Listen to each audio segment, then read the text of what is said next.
And now for a Republican perspective, I'm joined by Representative James Comer of Kentucky. Congressman Comer, welcome back to the NewsHour. What do you make of President Trump's comments yesterday and today about these four women of color who are members of Congress? Well, I certainly do not think the president's a racist.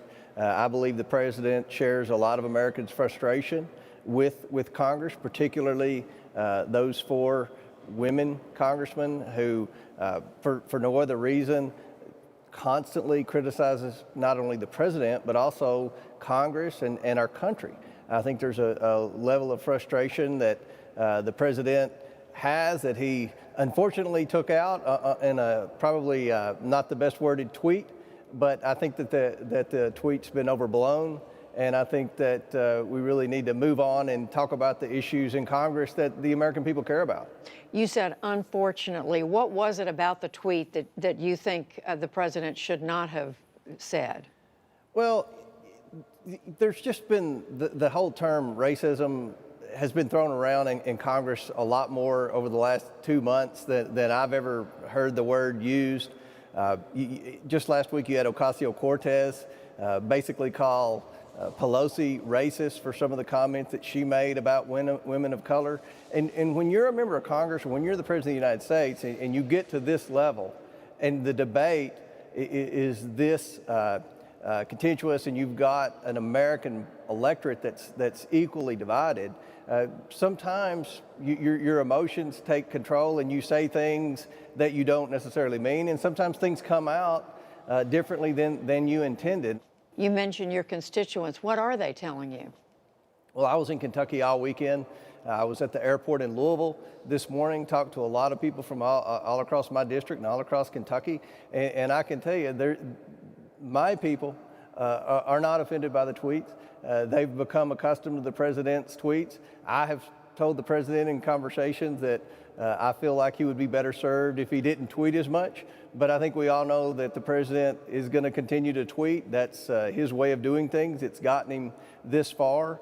I personally would like to see a more civil Congress, a more civil tone between both parties and the national news media, but I don't think that's going to happen. But as far as the people in the district, they still strongly support the president. They support the president's agenda, and they know that he shares their frustration with a lot of the policies that those four members of Congress continue to eschew. It doesn't seem like they're for securing the border. It doesn't seem like they are for any type of civil debate that the average taxpayer in my district would support. You say it's not racist in your view, and yet each one of these women is a woman of color. Right, and you know, it's no different, in my opinion, than the national media saying when they talk about the presidential debates, well, the Democrat base doesn't want Bernie Sanders or Joe Biden because they're a white male. I don't view that as racist. I don't view the president's tweets as racist. I wish the tone were better. But what we do here when I go back home, and most of my Republican colleagues here back home, is why can't you all secure the border? Why can't you all balance the budget? Why can't you all fix prescription drug prices? These are the issues that Americans care about, and I think that there are unfortunately people in America who were probably somewhat offended by the tweet. But at the end of the day, I don't think that the tweet deserves the amount of press coverage that it's gotten. One other thing, Congressman, what do you make of the president's statements over the last number of weeks that he intends for there to be massive roundups of undocumented immigrants in this country? Now, we haven't seen that happen, but the president has talked about it a good deal. What do you make of that? What the president is experiencing right now, as witnessed by his tweets and some of his statements, is he's frustrated that Congress won't support his agenda that he feels like is the same agenda he campaigned on, the same promises he made during the campaign.